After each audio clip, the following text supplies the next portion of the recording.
wasn't so long ago you didn't need very many fingers to count the different styles of basketball sneakers.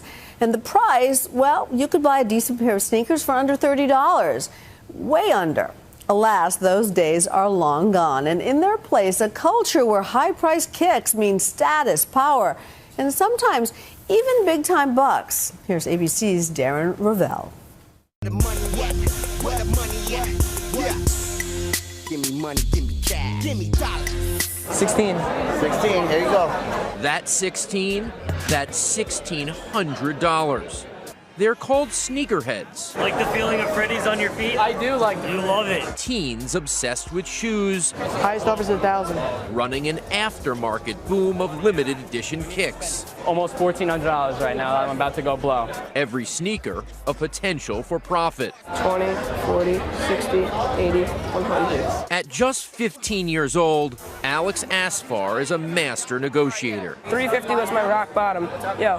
50 bucks, 60 bucks. Meet Brandon Buscanera. See how cheap that is? He's 12. So far, he's made $100 today. For the love of the game. It's a cycle. Buy, sell, trade. It's kind of a hobby, addiction. It's more of an addiction.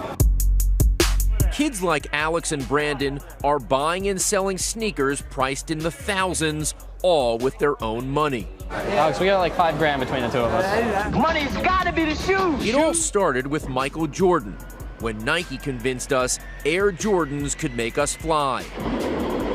Having them on your feet was a status symbol. I fell in love with them. To some, worth whatever price it took, including murder. In 1989, one boy was strangled for his Jordans. Another one was shot. The story hit the cover of Sports Illustrated. Rising. Since then, the size of the athletic shoe market has more than doubled to $21 billion a year in the United States alone. It's 6 a.m. on a Saturday. Alex isn't an early riser. Neither is his dad. Nonetheless, they're on the way to a sneaker convention in New York City. Too early in the morning to be doing this. Shows I really care. After packing his shoes in the car, they pick up his friend and fellow sneakerhead, Brian. They don't waste any time. That's amazing. The conversation immediately turns to shoes. Brian, my Yeezys for these and 150. Killing me. Translation: Brian just scored a pair of rare Nike Dornbeckers online for $640, and Alex is immediately trying to buy them. Let's just say 700. You paid 640. So your DB's in 150. This banter continues for the hour-long car ride until they arrive. You good? Yeah, I'm good. The two get to work, setting up shop at a table they paid for with some friends, and soon it's on. Everything's gotta be perfect. First up are the glow-in-the-dark signature shoes of NBA star LeBron James. Alex paid $250 for them. I started at 350. 330, I'll do it right now. I got it at 340. We're gonna lose a deal over $10. Now watch what happens as this deal unfolds. 220? Do it. Yeah, I'll do that. While Alex was in the middle of one deal, he closes another. 340? All right, 340. Deal. 340. All good. All right, let me get you situated. 2 deals at once. I don't know how that happened, but it just did. And I gotta go count this because I'm really nervous right now.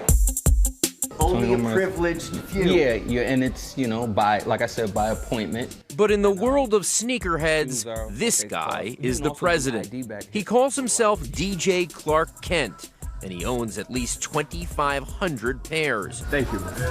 He started buying and selling shoes more than 3 decades ago. Tell me the difference between the kids today versus what you were doing 35 years ago. These kids today don't seem like they want the shoes. They want the thing that goes along with having the shoes. Somebody figured out that there's money for a pair of sneakers because of this hype.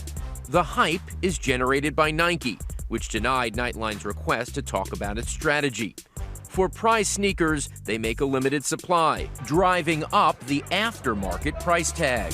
How much you offering? $690. All right. Demand got out of control. Kids were camping out in front of shoe stores, much like this episode of HBO's Entourage. I don't get it. All these people are online for sneakers? Oh, yeah. Some of them probably even camped out all night for sneakers. Vince, these ain't just sneakers. These are limited edition Fukijamas. Fuki-whatas?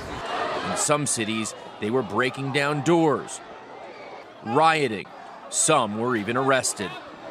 If someone gets hurt in front of a Nike store, you're gonna blame Nike. You can't get hurt clicking a button.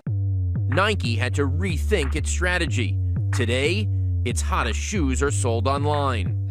It's a little before 8 a.m. on Saturday again, back in Alex's home in Middletown, New Jersey. Today, Alex wants Air Jordan 11 lows, so he opens up several web pages for online stores that will sell them in hopes of getting one pair. 2, 1, go. There was an error. There you go. That happens, right? Yeah. I opened, 7 pages, and everyone tells me that they're sold out. And what was that, 5 seconds?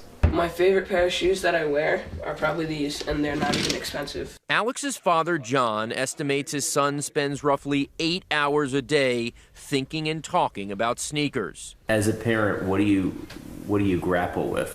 He should spend more time with schoolwork and things like that, because his mom, we could be watching a movie together.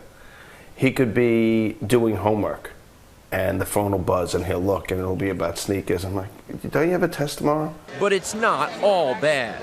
I've also seen where he really shows that he's learning something is not the deals he makes, the deals that he walks away from. Came here with $1,300. Now I'm carrying over $3 grand. It's like a brick. From what I sold today, I can buy 5 amazing shoes and still go home with more money than I came. Back at the show, Alex is ready to splurge. How much? $1,075. Gonna buy those? Yep. $1,075 for a pair of Louis Vuitton anthracites designed by Kanye West, previously worn by, well, who knows.